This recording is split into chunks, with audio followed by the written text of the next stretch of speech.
All right, everybody, welcome back to Big Modo Gaming. I'm your host, Marcus, also known as Big Modo, and my co-host for today's podcast is Mike, aka Lost.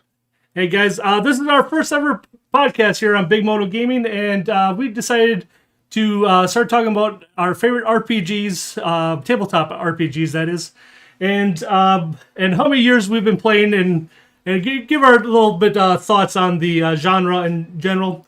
So, guys, I've been playing tabletop RPGs since about 2001. So, at this point in time, that's 20, 21, 22 years, give or take. And I started in D&D 3rd Edition, which is a lot of fun. It's one of the it's one of the systems that I still love to this day. And but I have been getting experience with multiple other systems out there, including Pathfinder 2nd Edition and Dungeons and Dragons 5th Edition, which I think is a lot of fun. Mike, what about you? So probably right around 2000, so about 24 years. Gaming started off with a homebrew system in high school.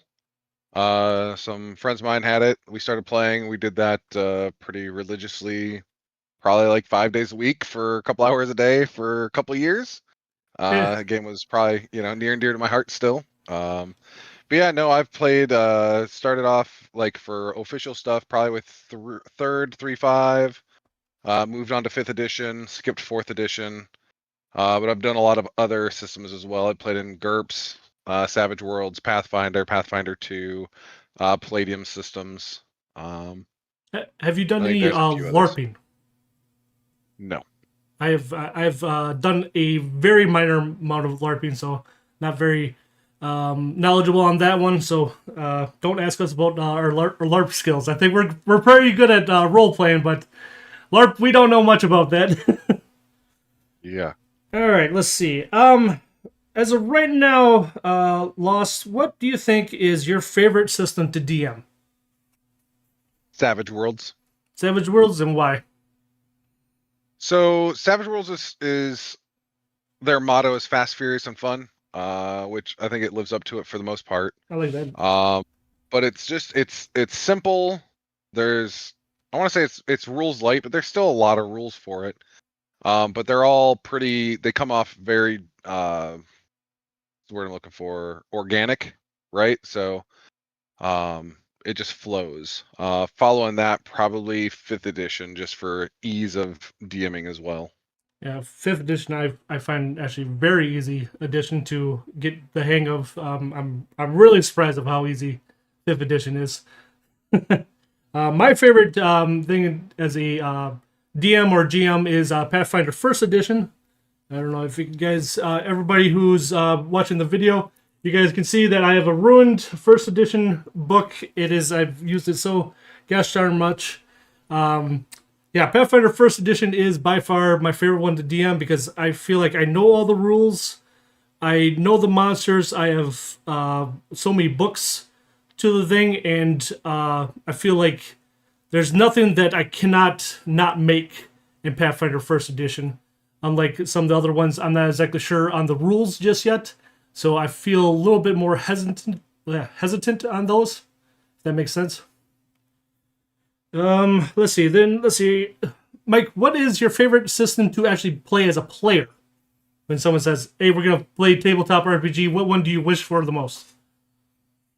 I am a glutton for punishment, and I consider myself like an always GM.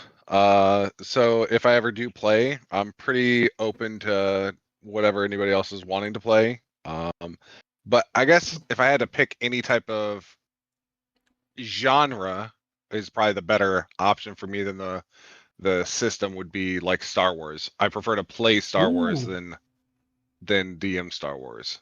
Okay, yeah, I can see that one. I didn't even think about that one. Yeah, my favorite one to play. I love medieval things. I'm not a big fan of modern to what do you call it? You love space. I'm not a big fan of it. I don't know why. I like my fantasy with the dragons and whatnot. So I as a player, obviously Pathfinder, but starting to really enjoy Dungeons and Dragons 5th edition. I think just the ease of playing it is just phenomenal. Like, chat, or I'm gonna say chat because guys, I'm also a live streamer, so I'm just if I refer to all of our viewers at home or listeners to as chat, that's the reason why. But I haven't played much of 5th edition yet at all. I've only been a player a handful of times, but so I'm still trying to get used to everything, just so everybody's aware. But 5th edition seem like the ease for me to take all my Pathfinder knowledge and just transfer it to a 5th edition. I think is outstanding. Lost. What's a game that when someone says, "Hey, I want to play this system," what's a system that you actually don't care for? That you're just like, "Oh gosh darn it, that's not my cup of tea." If you don't have one, I got one.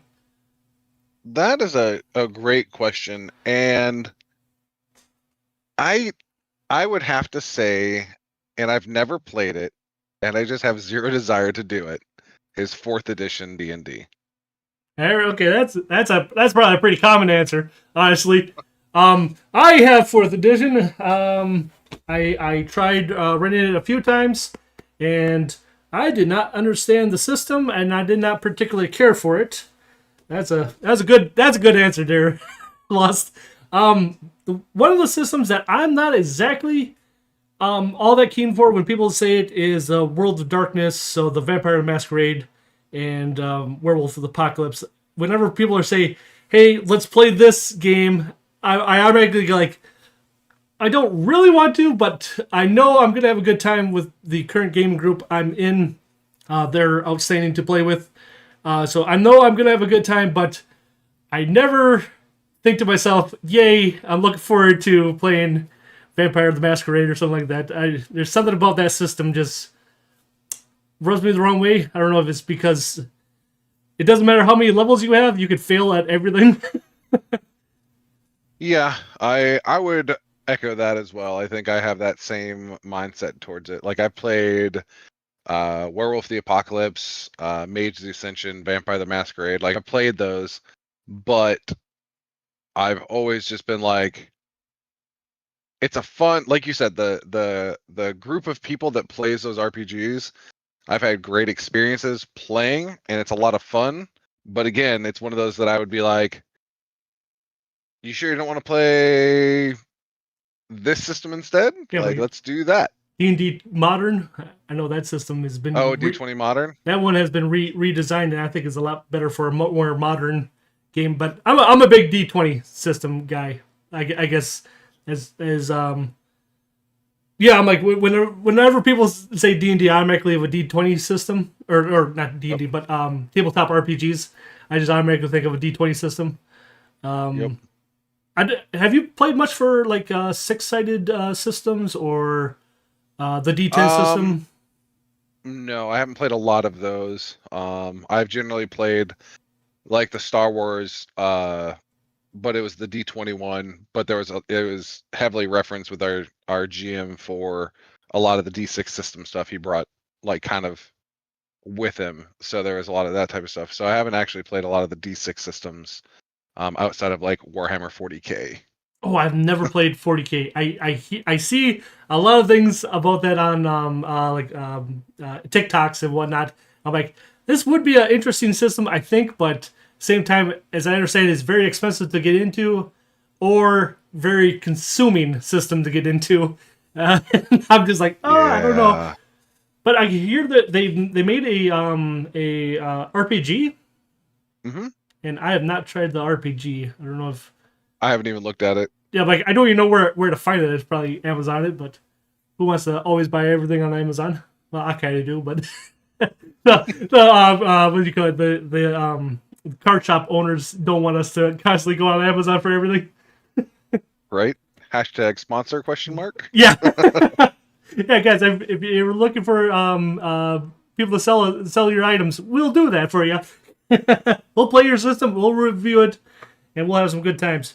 Let's see, and then Lost. What is your current games that you're currently playing? Like, what system? What are you currently playing? So I currently have two 5e games going. Both of them are just starting out. First one is we're doing uh, Waterdeep, Oh, and okay. then followed by Dungeon of the Mad Mage. And then the second one is a 5e game, but I'm using some Pathfinder modules to for the adventures and stuff like that. So All right, and you're DM of both of those. mhm. Okay, and Forever then DM. Forever DM. There's nothing wrong with being Forever DM if you enjoy it. As long as you enjoy it, Yep, right? And that's all that tabletop RPGs is about. Is as long as you're having fun and everybody else is having fun, exactly, that's all that exactly. matters. Now, now I just thought of another quick question. How long do you think you've been a GM? We have talked about how many years of experience we have, but when did you start really becoming a GM? Literally right away. Right away, right away. So we did so my first system that I played in that I mentioned, it was three of us total, and it was separate stories. So you weren't in a group, it was a solo story. Oh, one of those. It Okay. was all about you. So one person would DM, you continue on, and then you might start this adventure with one guy as the GM, and then they're not available, but two of us are together. It's like, all right, well, let's play. Where were you? Oh, this is what you're doing. All right, let's just kind of pick up and go there. So it could have gone a different way than what the first guy started, and you just kind of played off each other, and yeah, loads of fun. Like I don't think I became like I DM'd a little bit when we were in high school, like just a couple of games here and there, kind of things. Felt more like one shots, but I didn't become a Right. proper DM. I think until my early 20s. I think that's when I became a proper DM, and then for I want to say almost 10 years straight, I've been a forever DM, like hardly ever getting to play. And yeah, okay, so my current game we're playing a fifth edition game, and where I'm playing a Dragonborn Sorcerer and trying to get used to all that stuff. Sorcerer feels very similar to my Pathfinder first edition thing, so felt like, oh, this is pretty easy, but there's way less spells, I feel like, in fifth edition than there was in Pathfinder first edition. But so okay, I'm going through that, and then we're gonna be picking up that. I'm also gonna be a player in Lost's fifth edition game where we're gonna be doing a Pathfinder module of some sort, which we don't know exactly what's going on yet, so I'm excited about that. Mhm. But I'm currently going to be playing a cleric of the domain of magic. I thought it'd be interesting to be a cleric that the idea of worshiping the magic flow, and that's why he's out for adventures, because you go with the flow of magic. And that was my idea of that one, and yeah, I'm looking forward to that one. Okay, then let's see. Okay, so Loss, we were talking about being forever DMs here so much. What are some frustration things that our Mm. players do to us, or you've seen players do to other DMs that you're like, you could have done this a little better? What do you think? What are some things that if you could tell a player without like scolding them, what do you think? When you are when there is clearly a plot hook to the story that you are playing, and the players use well, I don't think my character would do this, and completely go off, like, well, I'm gonna go off on my own, or disregard and try to like derail the whole adventure just because of X reason. Like, I get like, and I'm a big fan of inter-party conflict, right? Yep. I don't encourage it, but I don't dissuade it either, right? It's one of those, like, if it's natural and it's appropriate for the story, by all means, let's have some inter-party conflict. However, uh, realize that we are playing in a group together. So if you feel that strongly that your character cannot be a part of this, and you can't get past that in play or like reconcile that, then you might want to roll up a new character or find a new table. Yep. I Like, do. like inter-party conflict's good. Progress the story, right? That's the whole point. Everybody, as long as everybody's having fun, right? That's the big thing. But that also includes the game master, right? Yeah. So, Oh my goodness gracious! There's enough times where you don't have fun as a game master because everybody's effing around. It's like, think about your game master too. yep, Um, I don't want to say that they're the ones putting in the work for you to have fun. True. I can't think of a nicer way to say that. But they're the ones that are doing probably hours of prep between sessions to make sure, okay, we got this looked at, we got this looked at. If the players do this, I need to counter with this. If the players do this, I need to have that prepared. Oh, what about this? And then, not to mention the mental taxation of, oh, I didn't think the players would even consider that. Now Yep. I got to come up with something on the fly. So there's a lot of mental taxation as a game master that I think a lot of players take for granted and just try to like not even consider it. Yep. Now, a thing that it's kind of like part of your point. I've had a player we're with that their whole character arc, if you would, was to settle down in a city, and that was it. He basically wanted to play Sims, and oh my goodness gracious, when you got one person who just wants to just that's all they want to do, and the whole adventure. So the DM to all the three other players were all about adventuring, and then we get one person who refuses to do anything. He wanted to build a house and all these kind of different things. I'm like, you can do that in your downtime. Don't make that the game. Yeah. It's very it's a little bit on the selfish side, I guess. But they yeah, but I don't know. That might not be the right term, but it's in that category because it's not. Inconsiderate of the Yes, other players. yes. Let's see. What are some other things that as players that or as DMs our players do? I really dislike when players just try to be make joke characters for the fun of it and not ever think about the long term. I don't know what it is about that. When the everybody came up with this awesome idea. I have 20 levels worth of content that I brewed up and I'm piecing together, and then one person comes in and says, "I'm gonna play this character, the goofy son of a gun thing." I'm like, "Yep," and I'm supposed to somehow fit that into my world. Thanks, there, bud. Like Right? there's times where it's there's some funny, you can be funny or something like that. I remember your character Bones. That was hilarious. Like that wasn't a joke character. That was It was perfectly it's yeah. story appropriate, right? And it's not yes, it's funny, but it's also appropriate for there's a story, there's a backstory that makes it make sense. You know what I mean? Yeah, and And it's like, it wasn't a one and line there's thing that you threw that. right. Now there was some gags that were specifically put in there, like his amnesia, right? So just for everybody that's going to be watching this, right? So I made a was I a cleric? I think I was a cleric. I don't even Yes. remember what class I was. I'm pretty sure I was a cleric. But I had Oh, amnesia yeah, and what I was was a that? skeleton, right? So I was a skeleton cleric with amnesia.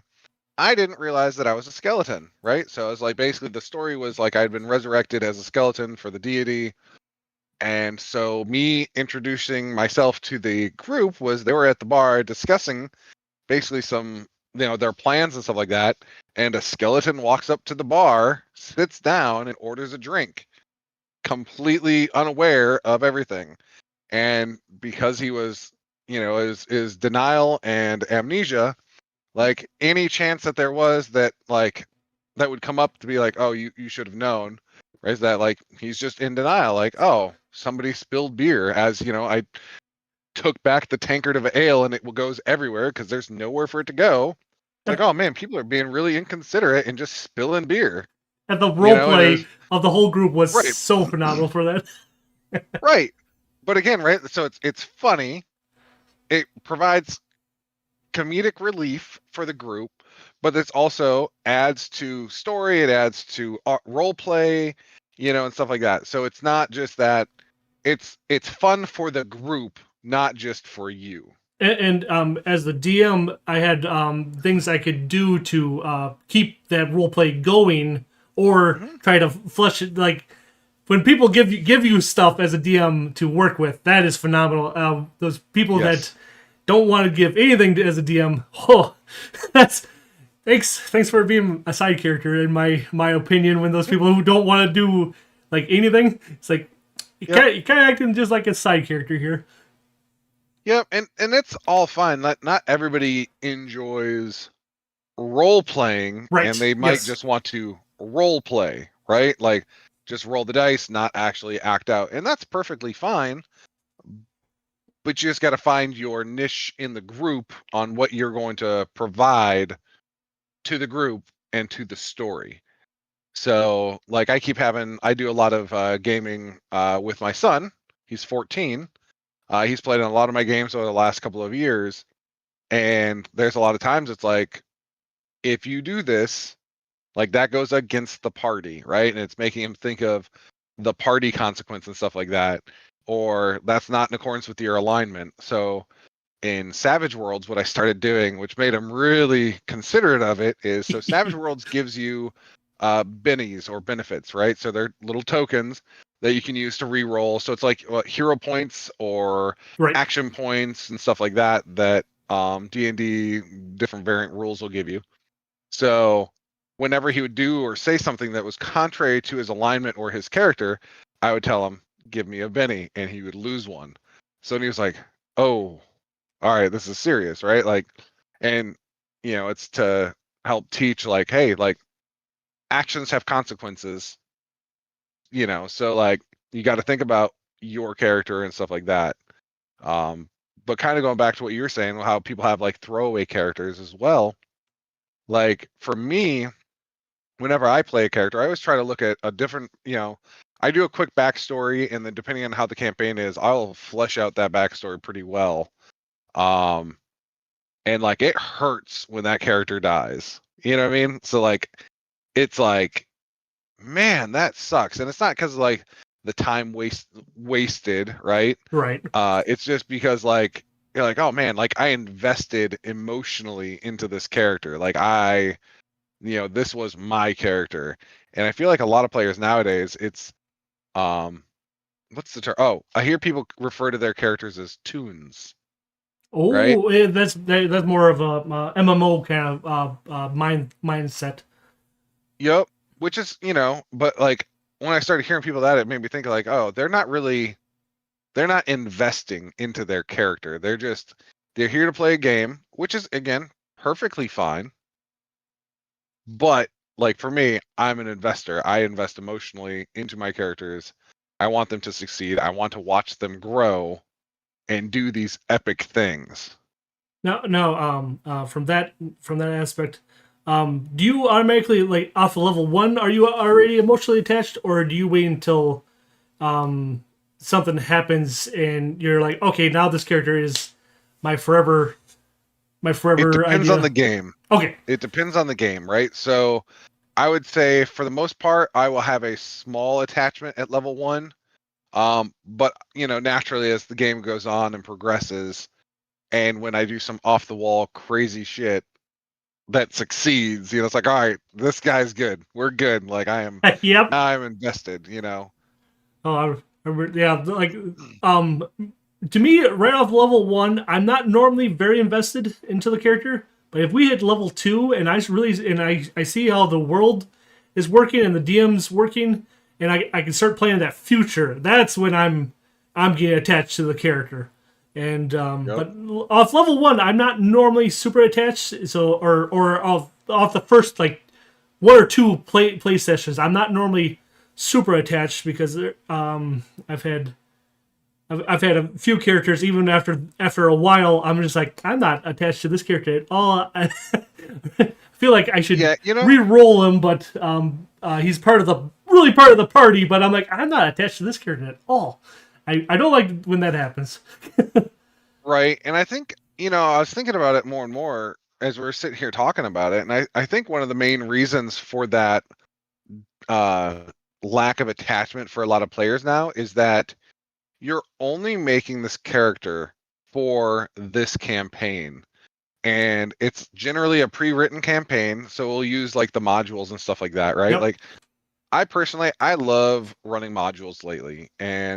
But I don't run just that module, right? So like I've run Curse of Strahd a ton of times and I haven't actually gone past it, but I have a whole second and third and fourth story arc centered around the whole Curse of Strahd uh story arc type stuff, right? So like, you congratulations, you beat, the vampire, you then go off, X thing happens, like, so now you have to go deal with this. Once you deal with that, you might hear like, oh, the mists of Ravenloft have returned. And then how do you get back in? So story arc 3, story arc 4, you're back in Ravenloft and Strahd is back stronger than ever. Now what do you do? Well, obviously you've leveled up. Well, guess what? So is he. So now it's like this uber bad boss. Like your initial boss at the beginning of the game returns to be the final boss at the end. But again, right?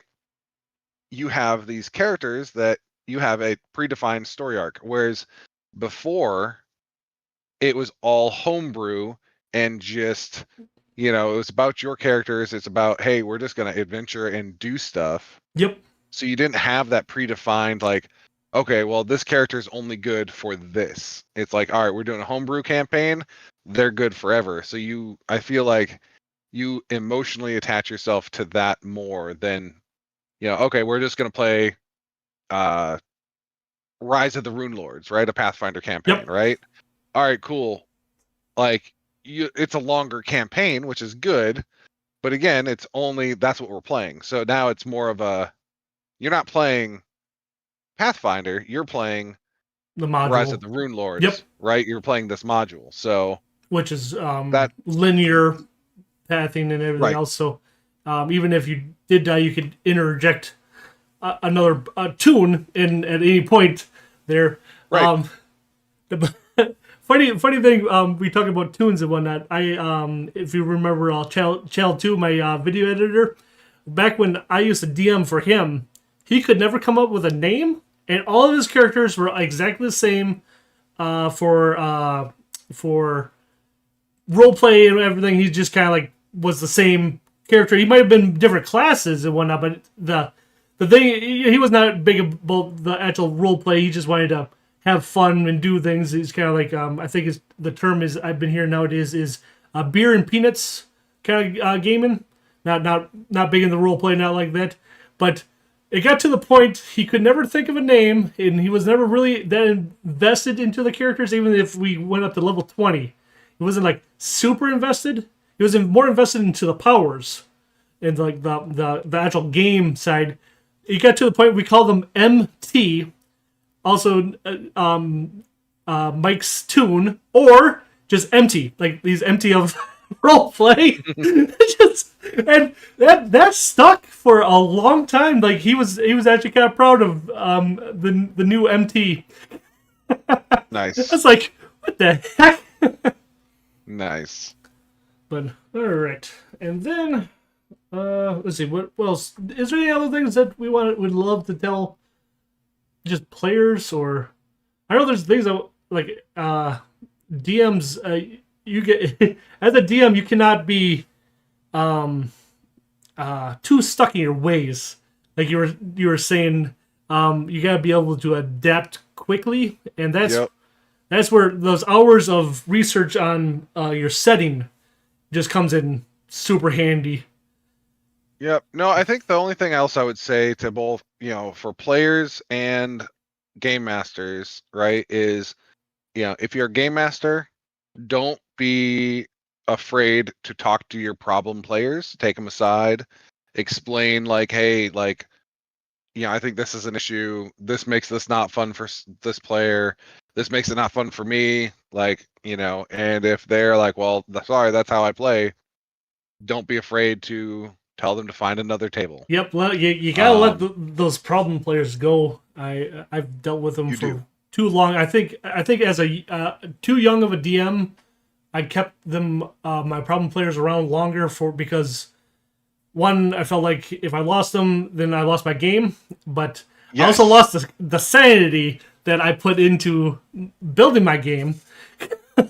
So Yep. And there's so many different rules now, and not just rules, but like these years or the time now is like the tabletop role playing game time, right? There's so many new players.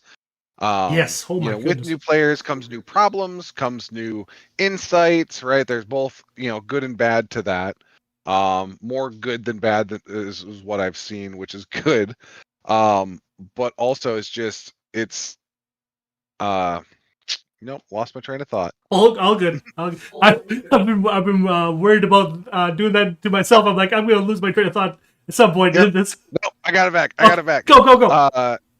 So what you were talking about for, afraid to lose your player or your game, right? Yep. Is there's so many more players now. Like we have such a vast like plethora of players to be able to like find that back when we first started, right? Like you said, if you lost a player, that was so detrimental. Like you might not find another player, like it's done. Yep. So you had to like put up with those types of things. And I don't think you really do anymore. You can find those other players, and there are groups for every player, right? Every play style, you can find a group that will fit, that you will mesh well with.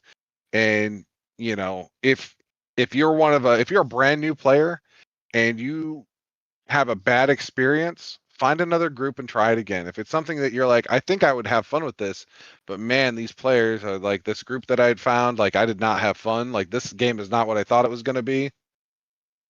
Find another group that fits what you think it's going to be, because it's out there and you will have fun. Like for new players, it'll also be maybe fifth edition isn't the system for you. You might be thinking of another system, or you might be like big into Star Wars. You're Star Wars lawyer. You grew up with the movies, but maybe the system isn't right for you. Check out a different system because I think systems make a lot of difference to the play style and everything else. They do. And I think this is going to sound bad. And I might have to re-edit this. but but I think there are different types of people for each system, I think is the best way to say it, right? Yes, So I agree with that. D&D, I will say in general, I do not enjoy playing people that only play D&D. Now, the caveat to that is if they have played other systems and that is what they prefer, I am perfectly like generally I have no problems with those players. But when I talk about like, oh, like, hey, let's play Savage Worlds, let's play Rifts, let's play something else, and they're like, no, sorry, like I only want to play D&D. And it's like, oh, have you played anything else? And they're like, no, I only play D&D. I generally can tell like you are not going to fit in well with me because I bring aspects of other games into all different systems that I play. So, it's like you're not going to have fun in my table. I can almost guarantee you're not going to have fun. Yep. Uh I will generally still give them, at least a couple of sessions to try it out, to try each other out, right? But generally it's like, hey, sorry, this isn't working out. And I'm okay with that. It's nothing, it's no ding on them.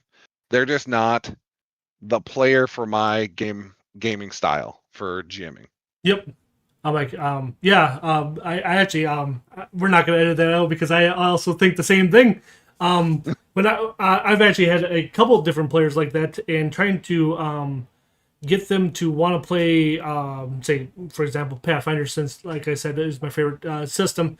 Trying to there's other systems. You don't have to be just a Dungeons and Dragons player.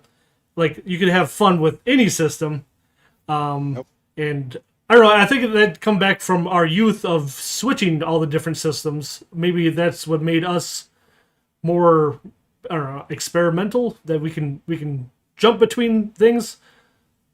Because Yeah. we played all the different systems, from a D20 to a D100 system to, did we do D10s? I don't remember if we did D10 systems back when, but we've done everything, and Might have.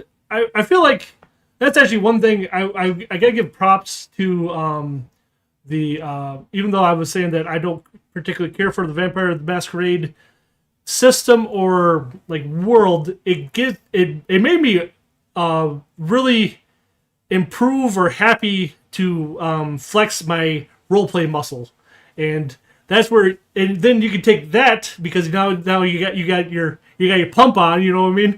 You can bring that to your next D&D game, really getting the roleplay in. And I think, because if you're just stuck doing just fifth edition and everything else, some people might eventually just become that word, like you were saying, just think of their characters as toons. Oh,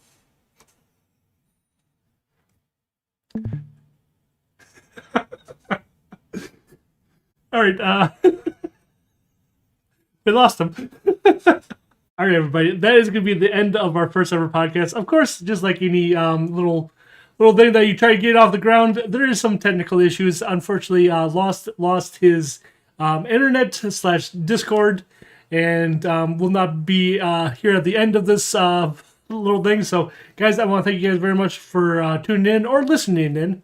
And if you're watching this on YouTube, make sure you hit that like button. I'm not exactly sure how a YouTube podcast works, so if there's a like button or a subscribe button, make sure you hit those buttons. And yes, awesome, outstanding, guys. We're gonna be coming up with another podcast. We're not exactly sure on the we call it the schedule just yet, but depending on how well this podcast goes, is gonna see what we do in the future. And if you guys are here on Big Modo Gaming for the live streams, we will try to get back to doing some live streams of our World of Warcraft content, and maybe some Rust content and everything else. So we're gonna keep going with some just live streaming stuff. We'll be live on YouTube, Facebook, Twitch, Kick, Instagram, and hopefully maybe one of these days we'll go live on TikTok. And thank you guys very much for being here, tuning in. You can find me on all those social medias, including Twitter and just Big Modo. So, all right, guys, this is Big Modo Gaming. You guys are awesome. I love you guys, and I'll give you a salute. Big Modo's out. Out. Take care, guys. I hate recording videos. I love going live. It always makes me feel like Right. way less nervous. Because I know I can go back and edit it. I think that's the problem with that.